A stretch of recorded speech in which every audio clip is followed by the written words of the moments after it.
ಈ ಪುರುಜನರು ಹೋದ ಮೇಲೆ ಸ್ವಲ್ಪ ದಶರಥ ಬುದ್ಧಿವಂತ, ಅವನು ರಾಜ, ವಿವೇಚನ ಚತುರ ಅವನು. ಅವನೇನು ಮಾಡ್ತಾನೆ, ಮಂತ್ರಿಗಳನ್ನ ಕರೀತಾನೆ.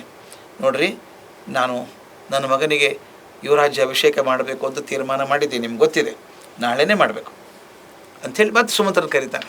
ಹೋಗಿ ಈಗ ಹೋಗಿ ಮತ್ತೆ ರಾಮನ ಕರ್ಕೊಂಬಪ್ಪ ಅಂತಾನೆ. ಈಗ ತಾನೇ ಬಂದು ಹೋಗಿದ್ದಾನೆ ರಾಮ, ಮತ್ತೆ ಕರ್ಕೊಂಬ ಅವನ ಅಂತಾನೆ. ರಾಜ ಆಜ್ಞೆಯಂತೆ ಸಾರಥಿ ಹೋದ, ರಾಮನಿಗೆ ಹೇಳಿದ, ನೋಡಪ್ಪ ಈಗ ಮಹಾರಾಜರು ನಿಮ್ಮ ನೋಡ್ಬೇಕಂತಾರೆ ಅಂತ.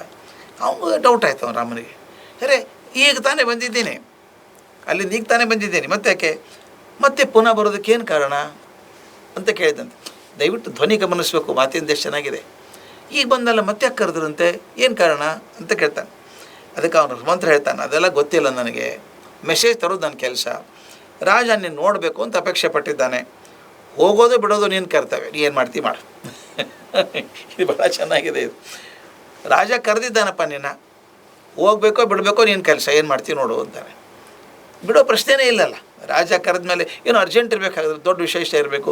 ಈಗ ತಾನೇ ಹೇಳಿದ್ದಾನೆ ಯುವರಾಜ ಆಗಬೇಕು ಅಂತ, ಮತ್ತೆ ಕರಿತಾನಲ್ಲ, ಮತ್ತೆ ಹೋಗ್ತಾನೆ. ಮತ್ತೆ ಖುಷಿ ಆಗ್ತದೆ. ಬಂದ ತಕ್ಷಣ ಹೋಗಿ ಅಪ್ಪ ನಮಸ್ಕಾರ ಮಾಡ್ತಾನೆ. ಅಪ್ಪ ಅಪ್ಕೊಂಡ್ಬಿಟ್ಟು ಕೂಡಿಸಿ, ರಾಮ ಮತ್ತೆ ನಾನು ಮುದುಕಾದ್ನಪ್ಪ, ಭಾಳ ವರ್ಷದಿಂದ ರಾಜ್ಯಭಾರ ಮಾಡಿ ಮಾಡಿ ಸುಸ್ತಾಗಿದೆ ನನಗೆ. ಎಲ್ಲ ಭೋಗಗಳನ್ನು ಪಡ್ಕೊಂಡಿದ್ದೇನೆ, ಯಾಗಗಳನ್ನು ಮಾಡಿದ್ದೇನೆ, ಅನ್ನ ಸಂತರ್ಪಣೆ ಮಾಡಿದ್ದೇನೆ, ಬೇಕಾದ ಭೂರಿ ದಕ್ಷಿಣೆ ಕೊಟ್ಟಿದ್ದೇನೆ ಜನರಿಗೆ. ಮತ್ತು ಅದಕ್ಕಿಂತ ಹೆಚ್ಚಾಗಿ ಭಗವಂತನ ಕೃಪೆಯಿಂದ ಲೋಕದಲ್ಲಿ ಯಾರಿಗೂ ಇಲ್ಲದಂಥ ಮಗ ನೀನು ನನಗೆ ಸಿಕ್ಕಿದ್ಯಪ್ಪ, ಇದಕ್ಕಿಂತ ದೊಡ್ಡ ಭಾಗ್ಯ ಎಲ್ಲಿದೆ ನನಗೆ. ಆದ್ದರಿಂದ ನಾನು ದಾನ ಮಾಡಿದ್ದಾಯಿತು, ಯಾಗ ಮಾಡಿದ್ದಾಯಿತು, ವೇದಾಧ್ಯಯನ ಮಾಡಿದ್ದಾಯಿತು, ಮನಸ್ಸಿಗೆ ಬಂದ ಸುಖಗಳನ್ನು ಅನುಭವಿಸಿದ್ದಾಯಿತು. ದೇವ, ಋಷಿ, ಪಿತ್ರ, ಬ್ರಾಹ್ಮಣ ಮತ್ತು ಆತ್ಮ 5 ಋಣಗಳನ್ನು ತೀರಿಸಿದ್ದೇನೆ ಅಂತಾನೆ. ಗಮನ ಇಟ್ಕೋಬೇಕು, ಇದನ್ನು ಭಾಳ ಮುಖ್ಯವಾಗಿ ಹೇಳಬೇಕಾದ್ರು. ಪಂಚ ಋಣಗಳು ಅಂತ ಕರೀತಾರೆ. 5 ಋಣ ಇದ್ದಾವೆ ನಮಗೆ ಅಂತ. ಎಲ್ಲರೂ ಇದ್ದಾವೆ, ದಶರಥನಿಗೆ ಮಾತ್ರ ಅಲ್ಲ, ಅದಕ್ಕೆ ಹೇಳಬೇಕು ಇದನ್ನು. ದೇವ ಋಣ, ಋಷಿ ಋಣ, ಪಿತೃ ಋಣ, ಬ್ರಾಹ್ಮಣ ಋಣ ಮತ್ತು ಆತ್ಮ ಋಣ ಅಂತ. ಮೊದಲೇದು ದೇವ ಋಣ. ಭಗವಂತ ನಮ್ಮನ್ನು ಹುಟ್ಟಿಸಿದ್ದಾನೆ, ಜಗತ್ತನ್ನು ಸೃಷ್ಟಿ ಮಾಡಿದ್ದಾನೆ. ಕಲ್ಪನೆ ಮಾಡಿ, ಜಗತ್ತಿರೋದು ನಾನು ಎಲ್ಲಿರ್ತಿದ್ದೆ, ಇರೋ ಸಾಧ್ಯ ಇಲ್ಲಲ್ಲ. ಜಗತ್ತು ಹುಟ್ಟಿಸಿದ್ದಾನೆ, ನನ್ನ ಕೊಟ್ಟಿದ್ದಾನೆ ಪ್ರಪಂಚಕ್ಕೆ. ಈ ಕಣ್ಣು, ಕಿವಿ, ಇಂದ್ರಿಯಗಳನ್ನು ಕೊಟ್ಟಿದ್ದಾನೆ, ದೇಹ ಕೊಟ್ಟಿದ್ದಾನೆ. ಆ ದೇವತೆಗೆ ನಾನು ಋಣಿಯಾಗಿರಬೇಕು. ಅದಕ್ಕೆ ಕುವೆಂಪು ಬಹಳ ಚೆನ್ನಾಗಿ ಹೇಳ್ತಾರೆ, ಸೂರ್ಯೋದಯ ಚಂದ್ರೋದಯ ದೇವರ ವರ ಕಾಣೋ, ಕೃಪೆ ಕಾಣೋದು. ಸೂರ್ಯೋದಯ ಅಂದರೆ ಪವಾಡ. ಅದು ರಾತ್ರಿ ಮಲ್ಕೊಂಡಾಗ ಬದುಕಿದ್ದೇನೋ ಸತ್ತಿದ್ದೇನೋ ಗೊತ್ತಿಲ್ಲ ನನಗೆ. ಬೆಳಗ್ಗೆ ಎದ್ದ ತಕ್ಷಣ ಸೂರ್ಯೋದಯ ಆಗತ್ತಲ್ಲಪ್ಪ, ಜಗತ್ತು ಏಕ್ದಮ್ ಬೆಳಕಾಗಲ್ವ. ರಾತ್ರಿ ಗಾಢಾಂಧಕಾರದಲ್ಲಿದ್ದಂಥ ಪ್ರಪಂಚ ಬೆಳಗ್ಗೆ ಸೂರ್ಯೋದಯ ಆದ ತಕ್ಷಣ ಚಕ್ಕಂತ ತೆಗೆದುಕೊಳ್ತದೆ. ಮತ್ತು ಇಡೀ ದುಡಿದು ಸಾಕಾಗಿರುತ್ತಲ್ಲ ದೇಹ, ವಿಶ್ರಾಂತಿ ಬೇಕಲ್ಲ, ಕತ್ಲೆ ಆಗುತ್ತೆ. ಪ್ರತಿಯೊಂದು ಭಗವಂತನ ಕೃಪೆ ಅದು. ಆ ದೇವ ಋಣ ತೀರಿಸಬೇಕು, ಆ ದೇವರಿಗೆ ನಾನು ಋಣವನ್ನು ತೀರಿಸಬೇಕು, ಅವನು ಗರ್ವ ಕೊಡಿಸ್ಬೇಕು, ಪೂಜೆ ಮಾಡಬೇಕು. ಮೊದಲೇದು ಋಷಿ ಋಣ. ಋಷಿ ಅಂದರೆ ಯಾರು? ನನಗೆ ಜ್ಞಾನ ಕೊಟ್ಟರು. ಋಷಿಗಳಿಂದ ಕಾಡಿಗೆ ಹೋಗಬೇಕು ಅಂತಲ್ಲ, ಜ್ಞಾನ ಕೊಟ್ಟಂಥ ಗುರುಗಳಿದ್ದಾರೆ ನಿಮಗೆ. ತಾಯಿ ಆಗ್ಬೋದು, ಗುರು ಆಗ್ಬೋದು, ತಂದೆ ಗುರು ಆಗ್ಬೋದು, ಶಾಲೆಯಲ್ಲಿ ಕಲಿತ ಮೇಷ್ಟ್ರು ಆಗ್ಬೋದು, ಜಗತ್ತಿನಲ್ಲಿ ಯಾರ್ಯಾರೋ ಕಲಿಸ್ತಾರೆ ನನಗೆ, ಅವರೆಲ್ಲ ಋಷಿಗಳೇ ನನ್ನ ಪಾಲಿಗೆ. ಜ್ಞಾನ ಕೊಟ್ಟಂಥವ್ರಿಗೆ ಋಣ ತೀರಿಸಬೇಕು. ಭಗವಂತನ ಋಣ, ನನ್ನ ಗುರು ಋಣ, ಪಿತೃ ಋಣ, ತಂದೆ ತಾಯಿಯಂದಿರಿದ್ದಾರೆ, ಈ ದೇಹ ಕೊಟ್ಟಿದ್ದಾರೆ ನನಗೆ. ಈ ಕಣ್ಣು ಮೂಗು ಕಲ್ಪನೆ ಮಾಡ್ಕೊಳ್ಳಿ, ನನಗೆ ಯಾವುದಾದ್ರೂ ಒಂದು ಇಲ್ಲದೆ ಹೋದರೆ ಎಷ್ಟು ಕಷ್ಟ ಆಗ್ತಿತ್ತು. ಎಲ್ಲವನ್ನೂ ದಯಪಾಲಿಸಿದಂಥ ತಂದೆ ತಾಯಿಯಂದಿರಿದ್ದಾರೆ, ಅವ್ರಿಗೆಂದೂ ನಾವು ಕೊಡಬಾರ್ದು.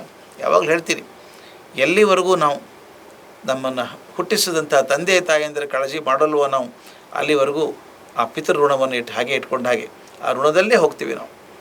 ಆದ್ದರಿಂದ ನಾವು ಬದುಕಿರೋವರೆಗೂ ನಮ್ಮ ತಾಯಿ ಕಣ್ಣಲ್ಲಿ ಒಂದು ಹನಿ ನೀರು ಬರಲಾರ್ದಾಗ ನೋಡ್ಕೊಳ್ಬೇಕಾದದ್ದು ನಮ್ಮ ಜವಾಬ್ದಾರಿ. ಯಾವಾಗ ನಿಮ್ಮ ತಾಯಿ ಕಣ್ಣಲ್ಲಿ ನೀರು ಬಂತೋ ದೇವರು ಕೂಡ ಸಂತೋಷ ಪಡಲ್ಲ ಅಂತ ಹೇಳ್ತಾರೆ. ಅದರಿಂದ ಆ ಪಿತೃ ಋಣ, ತಂದೆ ತಾಯಿ ಋಣ, ಜೀವ ಕೊಟ್ಟಿದ್ದಾರೆ, ಆ ಋಣ ತೀರಿಸಬೇಕು. ಬ್ರಾಹ್ಮಣ ಋಣ ಅಂದರೆ ಯಾರು? ಬ್ರಾಹ್ಮಣರ ಜ್ಞಾನಿಗಳು ಬೇಕಾದಷ್ಟು ಜನ ಇದ್ದಾರೆ, ಜೀವನಕ್ಕೆ ದಾರಿ ತೋರಿಸಿದ್ದಾರೆ ನಿಮಗೆ, ಹಿಂಗೆ ಬದುಕು ಅಂತ ಹೇಳ್ತಾರೆ, ಅವ್ರ ಋಣ ಇದೆ. ಕೊನೆಗೆ ಆತ್ಮ ಋಣ, ನಮ್ಮಲ್ಲಿ ಆತ್ಮ ಪ್ರಜ್ಞೆ ಇದೆಯಲ್ಲಪ್ಪ. ಅದಕ್ಕೆ ಹೇಳ್ತಾರೆ, ಏನೇ ಆದರೂ ಕೂಡ ಆತ್ಮಜ್ಞಾನ ಮರಿಬಾರ್ದು. ಎಲ್ಲರಿಗೋಸ್ಕರ ಎಲ್ಲ ಮಾಡ್ತೀವಿ, ನಾನು ಆತ್ಮಕ್ಕೋಸ್ಕರ ಏನು ಮಾಡ್ಕೊಂಡಿದ್ದೇನೆ ನಾನು ಅಲ್ವಾ? ಅದಕ್ಕೆ ತ್ಯಜೇದೇಕಂ ಕುಲಸ್ಯಾರ್ಥೆ ಗ್ರಾಮಸ್ಯಾರ್ಥೆ ಕುಲಂ ತ್ಯಜೇತ್, ಗ್ರಾಮಂ ಜನಪದಸ್ಯಾರ್ಥೆ ಆತ್ಮಾರ್ಥಂ ಪೃಥ್ವೀಂ ತ್ಯಜೇತ್ ಅಂತ ಕಲ್ಪನೆ ಮಾಡಿ. ತ್ಯಜೇದ್ ಏಕಂ ಕುಲಸ್ಯಾರ್ಥೆ, ಒಂದು ಕುಲ ಉಳಿಬೇಕು, ಒಂದು ಮನೆತನ ಉಳಿಬೇಕಂದ್ರೆ ಒಂದು ಜೀವ ತೆಗಿಬೋದು, ಹೋಗಲಿ ತ್ಯಾಗ ಮಾಡ್ಬೋದು. ತ್ಯಜೇದ್ ಏಕಂ, ಒಂದು ಜೀವನವನ್ನು ಒಂದು ಕುಲ ಉಳಿಸೋದಕ್ಕೆ ಬಲಿ ಕೊಡ್ಬೋದು. ಗ್ರಾಮಂ, ಒಂದು ಗ್ರಾಮ ಉಳಿಬೇಕಾಗಿದೆ. ಗ್ರಾಮ ಒಳಗೆ ಒಂದು ಕುಲ ಕೊಡಿ ಹೋಗಲಿ, ಅಂದರೆ ಗ್ರಾಮದ ಒಳ್ಳೇದಾಗೋದಿದ್ರೆ ಒಂದು ಕುಲ ಹೊಡಿ ಹೋಗಲಿ. ಅದು ದೇಶ ಒಳ್ಳೇದಾಗೋದು ಗ್ರಾಮ ಹೋದ್ರೆ ಹೋಗಲಿ ಅಂತ ತೊಂದರೆ ಇಲ್ಲ. ಈಗ ತಾವು ನೋಡಿದ್ದೀರಿ, ಡ್ಯಾಮ್ ಕಟ್ತಾರೆ, ಎಷ್ಟೋ ಹಳ್ಳಿಗಳು ಮುಳುಗೋಗ್ಬಿಡ್ತಾರೆ. ಅಲ್ಲೇ ಹುಟ್ಟಿ ಅಲ್ಲೇ ಬೆಳೆದಂಥ ತಲೆತಲಾಂತರದಿದ್ದಂಥ ಜನ ಮನೆ ಕಳ್ಕೊಂಡ್ಬಿಡ್ತಾರೆ ಅಲ್ವಾ. ಇಡೀ ಗ್ರಾಮನೇ ನೀರಲ್ಲಿ ಮುಳುಗೋಗ್ಬಿಡ್ತದೆ. ಆದರೆ ದೇಶಕ್ಕೆ ಒಳ್ಳೇದಾಯಿತು ಡ್ಯಾಮ್ ಬಂದಿರೋದ್ರಿಂದ. ಅದಕ್ಕೆ ಗ್ರಾಮಂ ಜನಪದಸ್ಯಾರ್ಥೆ, ದೇಶಕ್ಕೋಸ್ಕರ ಒಂದು ಗ್ರಾಮ ಕೊಟ್ಟರು ಅಡ್ಡಿ ಇಲ್ಲ. ಕೊನೆಗೆ ಆತ್ಮಾರ್ಥೆ ಪೃಥ್ವೀಂ ತ್ಯಜೇತ್, ನಿನ್ನ ಆತ್ಮ ಗೌರವಕ್ಕೋಸ್ಕರ ಇಡೀ ಪೃಥ್ವಿ ವಿರುದ್ಧ ನಿಂತ್ಕೋ, ಪರವಾಗಿಲ್ಲ. ಈ ಆತ್ಮ ಅಂತ ಇದೆ ಒಳಗಡೆ ನಂದು, ಅದು ಒಂದು ಶಕ್ತಿ ಇದೆ ಅಂತ ತಿಳ್ಕೋಬೇಕಾದದ್ದು, ಅದರ ಋಣ. ಈ 5 ಋಣಗಳನ್ನು ನಾನು ತೀರಿಸಿದ್ದೇನೆ ಅಂತ ಹೇಳ್ತಾನೆ ದಶರಥ. ಆದ್ದರಿಂದ ನನ್ನ ಕರ್ತವ್ಯದಲ್ಲಿ ಯಾವುದೂ ಉಳಿದಿಲ್ಲಪ್ಪ, ಇನ್ನು ಒಂದೇ ಉಳಿದಿದೆ ನನ್ನ ಕರ್ತವ್ಯ, ನಿನಗೆ ಪಟ್ಟಾಭಿಷೇಕ ಮಾಡುವಂಥದ್ದು. ಅದನ್ನು ಮಾಡಬೇಕು ಅಂತ ತೀರ್ಮಾನ ಮಾಡಿದ್ದೀನಿ. ಅದಕ್ಕೆ ಎಲ್ಲ ಜನಗಳು ಹೇಳಿದ್ದಾರೆ ನೀನು ಮಾಡು ಅಂಥೇಳಿ, ನಾನು ಯುವರಾಜ ಪಟ್ಟಾಭಿಷೇಕ ಮಾಡ್ತೀನಿ. ವಿಚಿತ್ರ ಅನಿಸಲ್ವಾ ಇದು ನಿಮಗೆ? ಆಗ ತಾನೇ ಹೇಳಿದ್ದಾನೆ, ನಾಳೆ ಬೆಳಗ್ಗೆ ಪುಷ್ಯ ನಕ್ಷತ್ರದಲ್ಲಿ ಆಗ್ಬೇಕು ನಿನಗೆ, ನೀನು ನಿನ್ನ ಹೆಂಡತಿ ಉಪವಾಸ ಮಾಡಿ ಅಂತೇಳಿ ಕಳಿಸಿದೆ. ಮತ್ತೆ ಕರೆಸಿದ್ದಾನೆ ವಾಪಸ್. ಮತ್ತು ಅದನ್ನು ಹೇಳ್ತಾನೆ, ನಾಳೆ ಬೆಳಗ್ಗೆ ಯುವರಾಜ ಅಭಿಷೇಕ ಆಗ್ತದೆ ನಿನಗೆ. ಆದರೆ ಇಲ್ಲಿದೆ ಮುಚ್ಚ ಹೇಳಬೇಕು. ಯಾಕೆ ಕರೆದು ಹೇಳ್ತಾನೆ? ಅಲ್ಲ, ಈಗ ತಾನೇ ಮತ್ತೊಮ್ಮೆ ಕರೆದು ಹೇಳೋದಿದೆಯಾ ಅನ್ಸಲ್ವ? ಒಂದ್ಸಲ ಯಾಕೆ ತಲೆ ಕೆಟ್ಟಂಗೆ ಮಾಡ್ತಾನೆ ಇವನು ಅಂತ. ಒಂದು ನಿಮ್ಮ ಮನಸ್ಸಲ್ಲಿ ಗೊಂದಲ ಇದ್ದಾಗ ಅದೇ ಮಾತನ್ನು ತಿರುಗಿ ಹೇಳ್ತಾ ಇರ್ತಾರೆ. ಕೇಳಿದ್ದೀರಾ ನೀವು? ಟೆನ್ಷನ್ ಆದಾಗ ಅದೇ ಮಾತೇ ಆಡ್ತಿರ್ತಾರೆ. ದಶರಥನಿಗೆ ಏನು ಟೆನ್ಷನ್ ಇದ್ದಿದ್ದಿತ್ತು? ಅವನು ಹೇಳ್ತಾನೆ, ಈಗ ರಾಮ, ಇತ್ತೀಚೆಗೆ ನನಗೆ ಭಯಂಕರವಾದ ಕೆಟ್ಟ ಸ್ವಪ್ನಗಳು ಬೀಳ್ತಾ ಇದ್ದಾವೆ, ಕೆಟ್ಟ ಕನಸು ಬೀಳ್ತಾ ಇದ್ದಾವೆ. ಮೋಡ ಇಲ್ಲದೇ ಸಿಡ್ಲು ಬಂದಂಗೆ ಕಾಣಿಸ್ತದೆ ನನಗೆ. ಮೋಡನೇ ಇಲ್ಲ, ಸಿಡ್ಲು ಬರ್ತಾ ಇದೆ. ಹಗಲು ಹೊತ್ತಿನೊಳಗೆ ಭೀಕರ ಧ್ವನಿಯೊಳಗೆ ಉಲ್ಕಾಪಾತ ಆಗ್ತಾಯಿದೆ. ದೊಡ್ಡ ಉಲ್ಕಾಪಾತ, ದೊಡ್ಡ ಧ್ವನಿ ಮಾಡಿಕೊಂಡು ಹಗಲು. ಮತ್ತು ನಾನು ಜನ್ಮ ನಕ್ಷತ್ರವನ್ನು ಕ್ರೂರಾದಂಥ ರವಿ, ಕುಜ, ರಾಹು ಆಕ್ರಮಿಸಿದ್ದಾರೆ ಅಂತ ಜ್ಯೋತಿಷರು ಹೇಳ್ತಾ ಇದ್ದಾರೆ. ಜನ್ಮ ನಕ್ಷತ್ರ ಸರಿಯಿಲ್ಲ, ತೊಂದರೆ ಆಗಿದೆ. ಈಗ ಸಾಮಾನ್ಯವಾಗಿ ಇಂಥ ದುರ್ನಿಮಿತ್ತಗಳಾದರೆ ರಾಜನಿಗೆ ಮರಣವೋ ಇನ್ಯಾವುದೋ ದೊಡ್ಡ ಆಪತ್ತೋ ಬರ್ತದೆ. ಆದ್ದರಿಂದ ರಾಮ, ನೀನು ಬೇಗ ಪಟ್ಟಾಭಿಷೇಕ ಮಾಡ್ಕೊಂಬಿಡಪ್ಪ. ಅರ್ಥ ಆಗುತ್ತಲ್ಲ ಎಷ್ಟು ಟೆನ್ಷನ್ ಇದೆ ಅವನ ಒಳಗಂದರೆ, ಏನೂ ಆಗ್ಬಿಡುತ್ತೆ ನನಗೆ ಅನಿಸಿದೆ ಅವನಿಗೆ.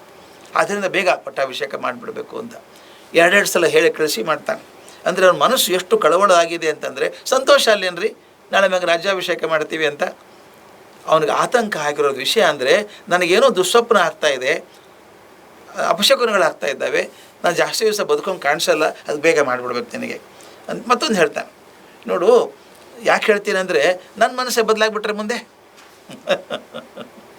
ಅವನಿಗೆ ತನ್ನ ಮನಸ್ಸಿನ ಸ್ಥಿರತೆ ಬಗ್ಗೆನೇ ನಂಬಿಕೆ ಇಲ್ಲ. ಈಗ ಹೇಳ್ತಾನೆ, ಭಾಳ ಚೆನ್ನಾಗಿದೆ. ಆಮೇಲೆ ನನ್ನ ಮನಸ್ಸು ಬದಲಾಯಿಸ್ಬಿಟ್ರೆ, ಮನುಷ್ಯರ ಮನಸ್ಸು ಭಾಳ ಚಂಚಲಪ್ಪ, ಯಾವತ್ತಿಗೆ ಏನಾಗ್ತದೆ ಅಂತ ಹೇಳೋಕ್ಕಾಗಲ್ಲ. ಆದ್ದರಿಂದ ಏನೇ ಹೇಳಲಿ, ಚಂದ್ರ ಪುಷ್ಯ ನಕ್ಷತ್ರಕ್ಕೆ ಬಂದು ಪುನರ್ ನಕ್ಷತ್ರ ನಾಳೆ ಪುಷ್ಯ ನಕ್ಷತ್ರಕ್ಕೆ ಬರ್ತಾನೆ ಅಂತ ಹೇಳ್ತಾರೆ. ಅದು ಒಳ್ಳೆಯದು ಅಂತ ಜ್ಯೋತಿಷ್ಯರು ಹೇಳ್ತಾರೆ. ಅದರಿಂದ ಪುಷ್ಯ ನಕ್ಷತ್ರದಲ್ಲಿ ನೀನು ಪಟ್ಟಾಭಿಷೇಕ ಮಾಡ್ಕೊಂಬಿಡು. ನನ್ನ ಮನಸ್ಸು ಭಾಳ ಅವಸರ ಮಾಡ್ತಾ ಇದೆಯಪ್ಪ, ಯಾಕೋ ನಾಳೆ ನೀನು ಪಟ್ಟಾಭಿಷೇಕ ರಿಪೀಟ್ ನೋಡಿ ಎಷ್ಟಾಗ್ತಾ ಇದೆ. ನಾಳೆ ಮಾಡ್ತೀನಿ ಅನ್ನೋದನ್ನು 10 ಸಲ ಹೇಳ್ತೀನಿ ನನಗೆ. ನಾಳೆ ಮಾಡಿಬಿಡ್ತೀನಿ, ಯಾಕಂದರೆ ಭಾಳ ಟೆನ್ಷನ್ ಆಗ್ತಾಯಿದೆ ನನಗೆ. ಅದರಿಂದ ನೀನು ಉಪವಾಸ ಮಾಡಬೇಕು, ರಾತ್ರಿ ಉಪವಾಸ ಇದ್ದು ದರ್ಭೆ ಮೇಲೆ ಮಲಗಬೇಕು. ನೀನು ಆಪ್ತ ಮಿತ್ರರು ನಿನ್ನ ಜೊತೆಗಿರಬೇಕು. ನೋಡಿ ಹೆಂಗಿದೆ ಅದು. ನೀವು ಉಪವಾಸ ಇರಬೇಕು, ದರ್ಭೆ ಮೇಲೆ ಮಲ್ಕೋಬೇಕು, ಸುತ್ತಲೂ ನಿನ್ನ ಸ್ನೇಹಿತರು ನಿಂತ್ಕೊಂಡಿರಬೇಕು, ಕಡೆಗಾಡ್ಕೊಂಡು ನಿಂತ್ಕೊಂಡಿರ್ಬೇಕು, ರಕ್ಷಣೆ ಮಾಡಬೇಕು. ಯಾಕಂದರೆ ಇಂಥ ಒಳ್ಳೆ ಕಾರ್ಯಕ್ಕೆ ತೊಂದರೆ ಬರ್ತಾವಪ್ಪ. ಅವ್ನಿಗೇನೂ ಅನಿಸ್ಬಿಟ್ಟಿದೆ, ಒಳ್ಳೆ ಕಾರ್ಯಕ್ಕೆ ತೊಂದರೆ ಆಗ್ತದೆ ಅಂತ. ಅವ್ನಿಗೆ ಅನಿಸಿದ್ದನ್ನು ಮಾತಲ್ಲಿ ಹೇಳ್ತಾ ಇದ್ದಾನೆ. ನೋಡಿ, ಇಂಥ ಕಾರಣಕ್ಕೆ ತೊಂದರೆ ಆಗೋದು ಭಾಳ. ಮತ್ತು ಇನ್ನೊಂದು ವಿಷಯ ನಮ್ಮ ಹೇಳಬೇಕು ನಿನಗೆ ನಾನು, ಹೇಗೂ ಭರತ ಪರಸ್ಥಳಕ್ಕೆ ಹೋಗ್ಬಿಟ್ಟಿದ್ದಾನೆ ಸೋದರ ಮಾವನ ಮನೆಗೆ. ಆದ್ದರಿಂದ ಪಟ್ಟಾಭಿಷೇಕ ಮಾಡೋಕ್ಕೆ ಇದೇ ಸರಿಯಾದ ಸಮಯ. ಇದು ವಿಚಿತ್ರ ಅಲ್ವಾ? ಇದೇನು ಸಂಬಂಧ ಹೇಳೋದೇವನು? ಏನೋ ಒಂಥರ ಗೊಂದಲ ಆಗ್ತಾ ಇದೆ ದಶರಥನಿಗೆ. ದಯವಿಟ್ಟು ಗಮನಿಸಿ, ಇದು ಭಾಳ ಮುಖ್ಯವಾದ ಮಾತು. ಇದನ್ನೇ ಯಾಕೆ ಹೇಳಬೇಕಾಯಿತು? ತನಗೆ ದುಸ್ವಪ್ನ ಆಗ್ತಾ ಇದೆ, ಅಪಶಕನಗಳಾಗ್ತಾ ಇದ್ದಾವೆ, ನನಗೆ ಏನಾಗ್ಬಿಡ್ತದೋ ಅದಕ್ಕೆ ನಿನಗೆ ರಾಜ್ಯಭಾರ ಮಾಡ್ತೀನಿ ಅಂತ ಹೇಳೋದು ಮಾತು ಬೇರೆ. ಇನ್ನೊಂದು ಹೇಳ್ತಾನೆ, ಹೇಗೂ ಭರತ ಊರಲ್ಲಿಲ್ಲ, ಬೇರೆ ಊರಿಗೆ ಹೋಗಿದ್ದಾನೆ, ಈಗ ಕರೆಕ್ಟ್ ಟೈಮ್ ಮಾಡೋದು ನಿನಗೆ. ಹೇಗಿದೆ ಗೊತ್ತಾ ಇದು? ನಮ್ಮ 3ನೇ ಮನೆಯವರು ರಾಮರಾಯರು ಹೇಗೋ ಅಮೇರಿಕಕ್ಕೆ ಹೋಗಿದ್ದಾರೆ. ಇನ್ನು 6 ತಿಂಗಳು ಬರೋಲ್ಲ ಅವರು. ಆವಾಗಲೇ ನಮ್ಮ ಪಕ್ಕದ ಮನೆ ಸೈಟಿಗೆ ಗುದ್ಲಿ ಪೂಜೆ ಮಾಡಿಬಿಡೋಣ, ಮನೆ ಕಟ್ಟಿಬಿಡೋಣ. ಎಲ್ಲ ಇವನ ನಿಮ್ಮ ಸೈಟಿಗೆ ಗುದ್ಲಿ ಪೂಜೆ ಹಾಕೋದಕ್ಕೂ ರಾಮರಾಯರು ಊರಿಗೆ ಹೋಗೋದಕ್ಕೆ ಏನು ಸಂಬಂಧ? ರಾಮರಾಯರು ಹೇಗೂ ಇರಲ್ಲ 6 ತಿಂಗಳು, ಈಗ ಗುದ್ಲಿ ಪೂಜೆ ಮಾಡಿಬಿಡೋಣ ಅಂದರೆ ಅವರು ಅನುಪಸ್ಥಿತಿಯಲ್ಲಿ ಮಾಡಬೇಕು ಅಂದಂಗೆ ಆಯ್ತಾ ನಿಮ್ಮದು? ಹೇಗೂ ರಾಮರಾಯರಿಲ್ಲ, ಬೇಗ ಮಾಡಿಬಿಡೋಣ ಅಂದರೆ ರಾಮರಾಯರು ಬರೋದ್ರೊಳಗೆ ಮಾಡಿ ಮುಗಿಸೋಕಿದ್ದಾನೆ. ಅನ್ನೋದಲ್ವ. ಇದೇ ರೀತಿ ಮಾತಾಡ್ತಾನೆ ಇವನು. ಭರತ ಹೇಗಿದ್ದರೂ ಹೋಗಿದ್ದಾನೆ, ಪಟ್ಟಾಭಿಷೇಕ ಮಾಡೋದಕ್ಕೆ ಇದೇ ಸರಿಯಾದ ಸಮಯ. ನಿನ್ನ ತಮ್ಮ ಏನೋ ಒಳ್ಳೆಯವನೇ, ಕೆಟ್ಟವನಲ್ಲ, ನಡತೆಯಲ್ಲಿ ಬಹಳ ಒಳ್ಳೆಯವನು ಅವನು. ಹಿರಿಯರು ವಿಧೇಯ ಇದ್ದಾನೆ, ಧರ್ಮಾತ್ಮ ಇದ್ದಾನೆ, ದಯಾವಂತ, ಕಾಮ ಕ್ರೋಧಗಳನ್ನು ಕೈಯಲ್ಲಿ ಹಿಡ್ಕೊಂಡಿದ್ದಾನೆ. ಆದರೂ ಮನಸ್ಸು ಹೆಂಗೆ ಅಂತ ಹೇಳೋಕ್ಕಾಗಲ್ಲಲ್ಲಪ್ಪ. ದಯವಿಟ್ಟು ಗಳಿಸಿ, ಎಷ್ಟು ಚೆಂದದ ಮಾತಿದು. ಭರತ ಊರಲ್ಲಿಲ್ಲ, ಈಗಲೇ ಪಟ್ಟಾಭಿಷೇಕ ಮಾಡಬೇಕು. ಅವನು ಒಳ್ಳೆಯವನೇ, ಆದರೂ ಹೇಳೋಕ್ಕೆ ಬರಲ್ಲ ಮನಸ್ಸು. ಅಂದರೆ ಏನರ್ಥ? ಭರತ ಅಡ್ಡ ಆಗ್ತಾನೆ ಕೆಲಸಕ್ಕೆ ಅಂತಾನೆ ಅವರು ಮನಸ್ಸಿಗೇನು ಅನಿಸಿದೆ ಅವನಿಗೆ. ಅದಕ್ಕೆ ಹೇಳ್ತಾನೆ, ಯಾವಾಗಲೂ ಎಲ್ಲರ ಮನಸ್ಸು ಒಂದೇ ತೀರ ಆಗ್ತದೆ ಅಂತ ಹೇಳೋಕ್ಕಾಗಲ್ಲಪ್ಪ ರಾಮ. ಧರ್ಮಶೀಲರಾದ ಸತ್ಪುರುಷರ ಮನಸ್ಸು ಅನುಮತಿಯನ್ನು ಬೇಗ ಕೊಟ್ಟುಬಿಡುತ್ತೆ. ಅದರಲ್ಲಿ ಏನು ಹೋಗುತ್ತಾ, ನೀನು ಭಾಳ ಒಳ್ಳೆಯ ಮನುಷ್ಯ, ಕೇಳೋದಕ್ಕೆಲ್ಲ ಹೂ ಅಂದ್ಬಿಡ್ತೀಯ ನೀನು. ನೋಡಿ ಹೇಗಿದೆ, ಲಿಂಕ್ ನೋಡ್ಕೊಳ್ಳಿ ಇದನ್ನು. ಭರತ ದೂರ ಇದ್ದಾನೆ, ಬೇಗ ಪಟ್ಟಾಭಿಷೇಕ ಮಾಡಿಬಿಡೋಣ. ಭರತ ಏನೋ ಒಳ್ಳೆಯವನೇ, ಆದರೂ ಮನಸ್ಸು ಹೇಳೋಕ್ಕೆ ಬರೋಲ್ಲ. ಅದು ನೀ ಬೇರೆ, ಕೇಳಿದ ತಕ್ಷಣ ಕೊಟ್ಟೆ ಬಿಡ್ತೀಯಪ್ಪ ಎಲ್ಲನೂ. ಆದ್ದರಿಂದ ಅವ್ನು ಇಲ್ಲದೆ ಹೋದಾಗ ಮಾಡಿಬಿಡೋದು ಒಳ್ಳೆಯದು, ಪಟ್ಟಾಭಿಷೇಕ ಮಾಡಿಬಿಡೋದು ಒಳ್ಳೆಯದು. ಅಂದರೆ ಭರತ ಕೇಳ್ತಾನೆ ರಾಜ್ಯ ಅಂತಾನ ಮನಸ್ಸಲ್ಲಿ ಇದ್ದದ್ದು. ಅದು ಮುಂದೆ ನೋಡೋಣ, ಭಾಳ ಚೆನ್ನಾಗಿದೆ. ಇಷ್ಟು ಹೇಳಿದ ಮೇಲೆ ರಾಮ ಪರಮಶಿ ಅಂತ ಮತ್ತೆ ಹೋಗ್ತಾನೆ ವಾಪಸ್. ಹೋಗ್ಬಿಟ್ಟು ತಾಯಿ ಮನೆಗೆ ಹೋಗ್ತಾನೆ. ತಾಯಿಗೆ ಹೇಳ್ತಾನೆ, ಹಿಂಗೆ ಪಟ್ಟಾಭಿಷೇಕದ ಆಗ್ತದೆ ಅಂತ.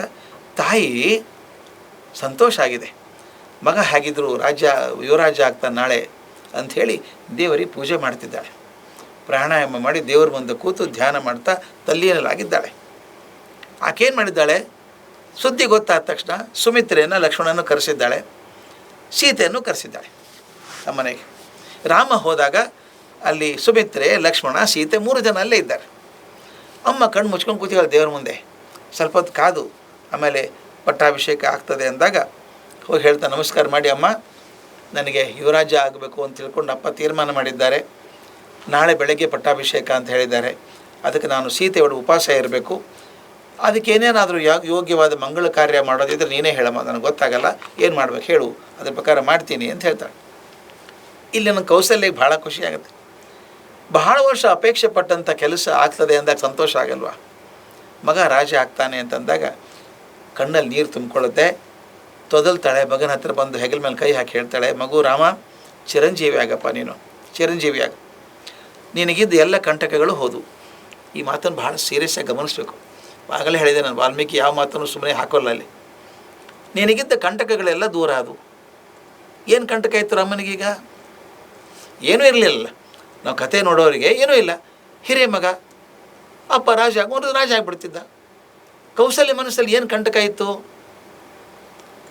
ಚೆನ್ನಾಗಿದೆ ಅಲ್ವ ಅದು?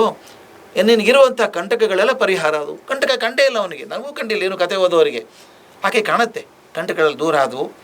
ಆಮೇಲೆ ಇನ್ನೊಂದು, ನನ್ನ ಬಂಧುಗಳು ಮತ್ತು ಸುಮಿತ್ರೆ ಬಂಧುಗಳು ಕೂಡ ಇನ್ನು ಮುಂದೆ ಸಂತೋಷ ಪಡುವಂತಾಗ್ತದೆ ಅಂತಾಳೆ.